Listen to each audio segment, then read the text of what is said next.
I'm Eric Bana. I'm a program manager on the Hyper-V team. Cool. So you're working on Windows Server 8, and I saw a demo recently for IT pros about PowerShell stuff in Hyper-V. Can you tell us, before we see the demo here, kind of what's going to be in the demo and who should watch it? Okay, so the demo is of some of the Hyper-V PowerShell commandlets in Windows Server 8.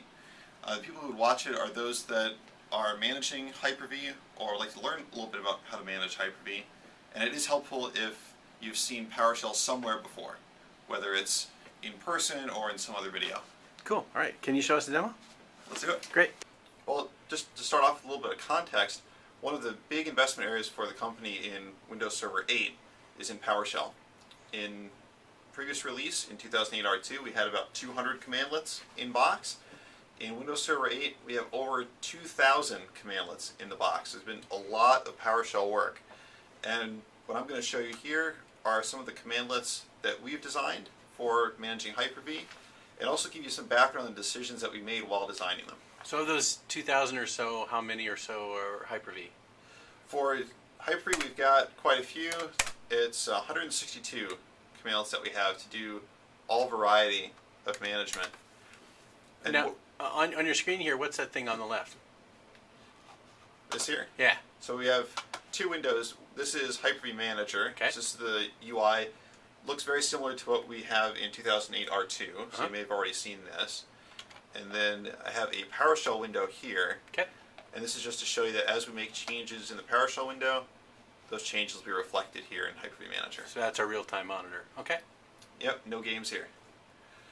Alright, so to start off with, PowerShell commandlets are structured as one verb and one noun. So, get VM, do this, whatever that may be. So the syntax I have to remember is I'm going to verb a noun. That's right. You're going to verb a noun.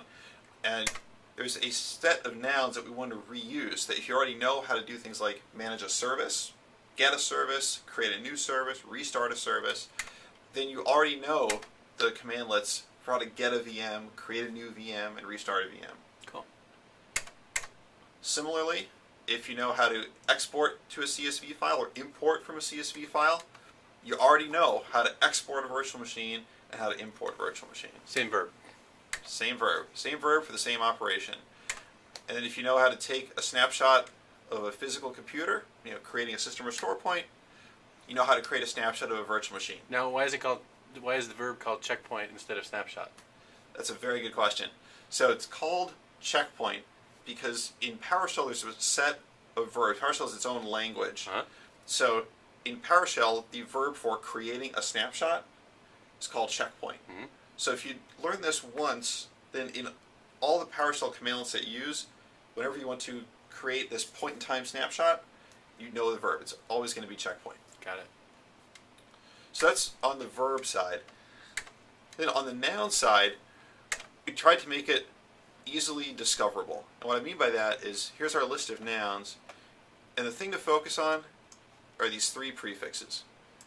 Everything starts with either VFD for virtual floppy disk, VHD for virtual hard disk, or VM. Now the reason we did that is that if you have a question, it's the first time using these commandlets, you wonder what kind of drives could be added to a VM. Just call it get command, add -VM star drive. And that'll tell you. You can add a VM DVD drive or a VM hard disk drive. Alright, so now you have some idea of the sorts of drives. Your next question might be, what can I do with this object, with this VM hard disk drive? Get command, -noun, VM hard disk drive. Shows you the commandlets you can use. You can add them, get them, remove them, and set them. So once I have the object, I can find out what verbs work on that object. That's right. You can pivot either around the noun or around the verb. You can Gotcha. find all things you can start, for example, in the same way. Cool. All that, of course, doesn't really amount to much unless it helps you get your tasks done as an IT pro. So our goal is to make it very easy to go from the thought of how to do something to how you type it in PowerShell. You might think of it as think it, type it, do it. So if your thought is create a new virtual machine named new, you type new VM -name new, and there you go. You can see it pop up here in Yep. Hyper-V Manager, and here it is in PowerShell. Yep. All right, if you want to get a list of all the VMs, you get VM, boom. There's your list of VMs. Same list here as in Hyper-V Manager. Mm-hmm. All right, VHDs. So if you want to create a 20 gigabyte VHD and call it test, the way to do that, you want to create a new VHD. Okay, got that here. You want to call it test, got that here. And here's the size, 20 GB. Now, this is one of the explicit design decisions that we made. We wanted to support these operators that are built into PowerShell. So you can give us things in gigabytes or in terabytes, whatever. I don't have to do math anymore to try to translate it.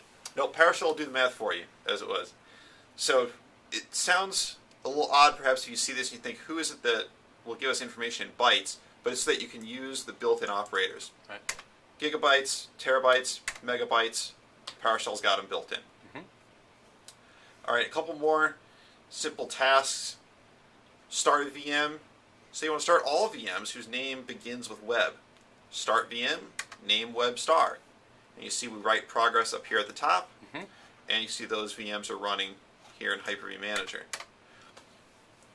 So our design decision there was to use wildcards. So you don't have to do math anymore because of those operators. You also don't have to type very much, right. Just enough to disambiguate.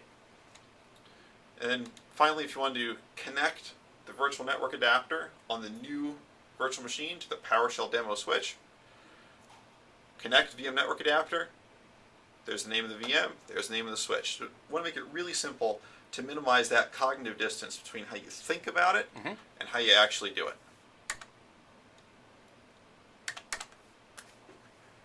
Cool.